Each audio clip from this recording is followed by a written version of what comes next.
Well, hi there, Drone Michelle here. Today I'm going to have a look to make sure that if your drone falls in the water, you can actually recover it, because they don't float, and tell you that from personal experience. They sit at the bottom.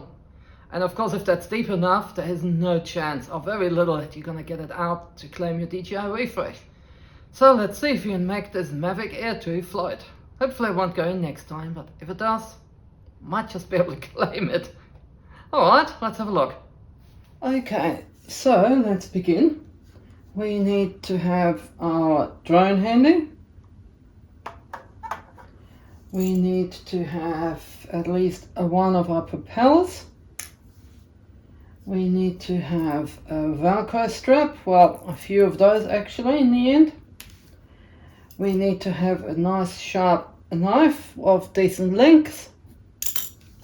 And we need a pool noodle. You can get those from Kmart. Now I chose this particular color, hoping that it might enhance visibility as well. So let's begin. Let's move that out of the way and position our drone. Okay, so basically you line this up with your arm. You go like a cut as the motor, you know, stay clear of the motor, and you cut this about there.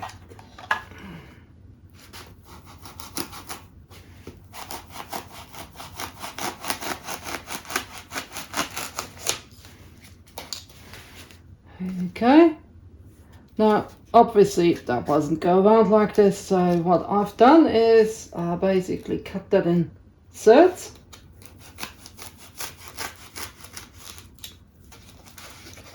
Just about there.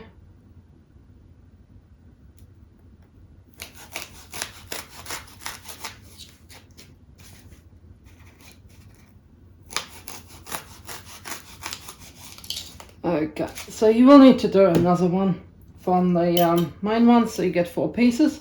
And then basically you've got your pieces that go on your drone like so. Fits. Also fits across there. Now it's a bit wobbly, so what I do is I grab my trusty little knife and I go, okay, so how wide do I need this? About a finger. So, you know, you put, well, a little finger really. And you just squish that there. Make sure you don't actually cut your finger. That would not be the best thing to do. But just cut a nice little groove. About halfway through.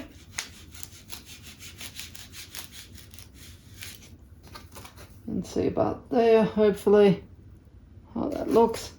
And then carefully, what you do is you shove your knife down that side.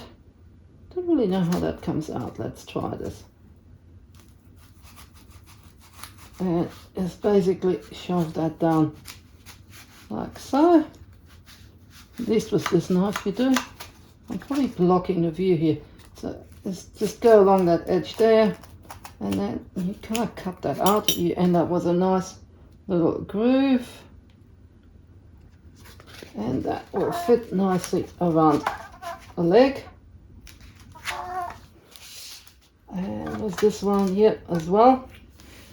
And there you go. You've got a piece. Now you want to make sure that it is actually level with no higher than the arm, because the propellers on had to have a lot of clearance. Now here's comes your Velcro. Let's flip our drone over. And the reason I'm flipping it over is I want to have the bulk of this underneath. So there we go. Let's fold that over. We can actually make that a bit shorter. This is a double strap. If you've got a single one that is the right length, that's a bit easier. At the moment, haven't got that. It's got little ends in there as well. You could use something like masking tape, electrical tape, but the main thing is you want to make sure it does not come off in flight, because, you know, obviously if it comes off it might hit your propellers. Hopefully not, because you got downdraft, but do you want to take that chance? Probably not. One thing I might do is, once this is stuck together enough and I know the right length, is actually probably trim this to have less thickness. So you put that around there, fold that over, and then you pull it tight and flip it around, and I don't know if you could see that. So let's do that again. So you've got your drone like so, and basically you put that under, you hold that down, you flip that over, and then you pull the other side up and pull it tight. So, and yeah, I'm not sure what you can see with my hands in the way, so I'll try and do this so you can see this. So, yep, you go under, put all the thick stuff down the bottom as much as possible. Flip that, hold this down, then hold the whole thing together, pull it tight through there, flip it, and clip it over. And that's actually pretty tight there. And that's what it looks like from the top. And now we need to check with our propeller that we're not actually, put that in there. I need to make sure that that actually, now this does not rotate well because this is actually not a live drone anymore. This is actually a drone that I had fall in the ocean and it's completely dead, which makes it the ideal case for experimenting with. So normally you do this, it will actually spin, but these motors are dead. So what we can do is, see how close that clearance is? That is actually a bit too close for my taste. There. I assume you can see that. See, that's actually virtually touching, which we don't want to have. So which basically means if I push that a bit further over that way, you still don't quite get that clearance. So you really need to keep that as thin as possible, which is why I am going to cut this off.